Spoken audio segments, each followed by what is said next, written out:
साल 1600 हिंदुस्तान दुनिया की सबसे अमीर सिविलाइजेशन था। अकबर का मुगल साम्राज्य अपने पीक पर था। इंडिया का जीडीपी उस वक्त दुनिया का जीडीपी का 25% था। सोचिए, सिर्फ एक देश पूरी दुनिया की एक चौथाई कमाई। यूरोप में लोग मोटी कपड़े पहनते थे और भारत में लोग बनारसी सिल्क, जरी, ढाका मुस्लिम में रहते थे। वो मुस्लिम इतनी पतली होती थी कि उसे वुमेन एयर कहते थे।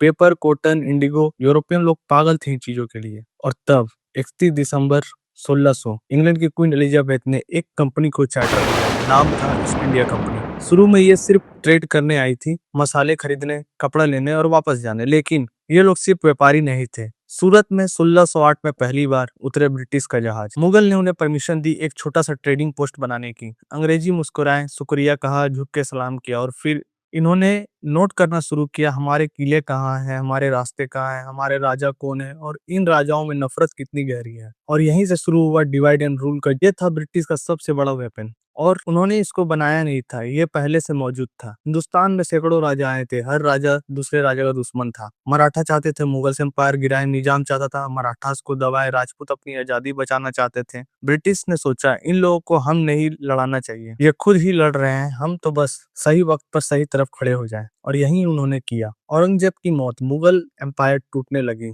ये बात थी 1707 की। हिंदुस्तान में पावर वैकम्प आ गया। ब्रिटिश ने देखा यही वक्त है। उन्होंने एक राजा को पैसा दिया, दूसरे राजा को हथियार दिए, तीसरे राजा को वादा दिया, तुम हमारे साथ आओ, हम तुम्हारे दुश्मन को खत्म करेंगे। और एक के बाद एक सब उनके जाल में फंसने लगे। लेकिन एक चीज और थी जो उन्होंने किया, और ये थी सबसे सातिर चाल। इन्होंने अपनी प्राइवेट आर्मी बनाई हमारे ही लोगों से। इंडियन सिपाहियों को ब्रिटिश यूनिफॉर्म पहनाया, ब्रिटिश साहब की कमांड में लगाया और फिर उन्हीं सिपाहियों से इंडियन राजाओं को हराया।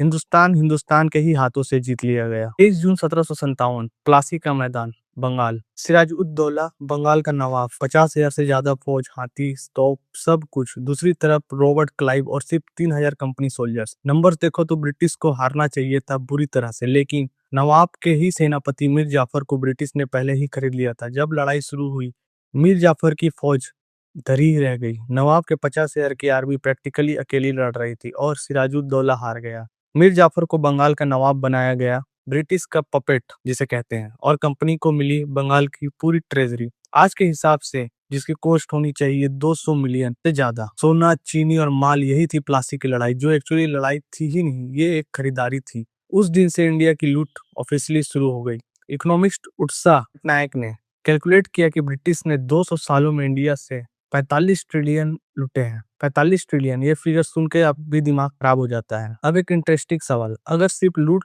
करके जाना होता तो 200 साल क्यों रुके? क्योंकि ब्रिटिश का प्लान सिर्फ लूट नहीं था, प्लान था परमानेंट कंट्रोल। और इसके लिए उन्होंने कुछ ऐसा किया जो ज्यादा खतरनाक था। उन्होंने हमारी सोच बदलनी शुरू की। लॉर्ड मैक्लॉय 1835, ये वो बंदा था जिसने कहा मैं पूरी इंडिया घूमना है, मैंने एक भी बेगिंग पर्सन नहीं देखा, एक भी चोर नहीं देखा। इतनी वेल्थ है इस देश में, इतनी मोरल वैल्यूज है। मैं सोचता हूँ हम कभी इस देश को कॉन्क्यूर नहीं कर पाएंगे जब तक हम इस देश की स्पाइन नहीं तोड़ देते, जो है इसकी कल्चरल एंड स्पिरिचुअल हेरिटेज। और उसी ने डिजाइन की English education system for India.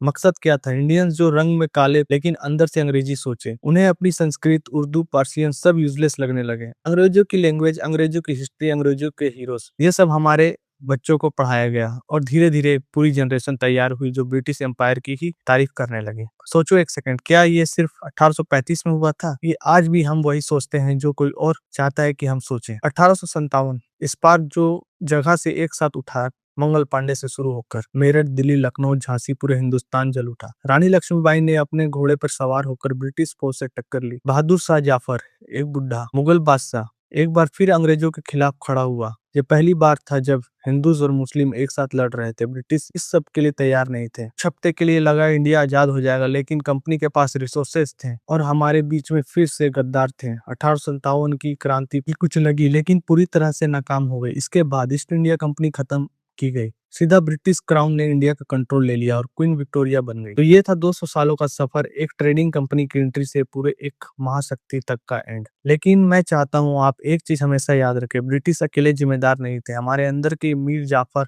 हमारे अंदर की आपसी दुश्मनी, हमारे अंदर का डिवाइड, उसने ब्रिटिश का रास्ता दिया। जब एक देश अपने आप से लड़ता है तो बाहरी दुश्मन को मेहनत नहीं करनी पड़ती। ये वीडियो अगर आपको कुछ सोचने पर मजबूर कर गई तो प्लीज शेयर करो अपने दोस्तों को, लाइक करो, कमेंट करो। Thank you.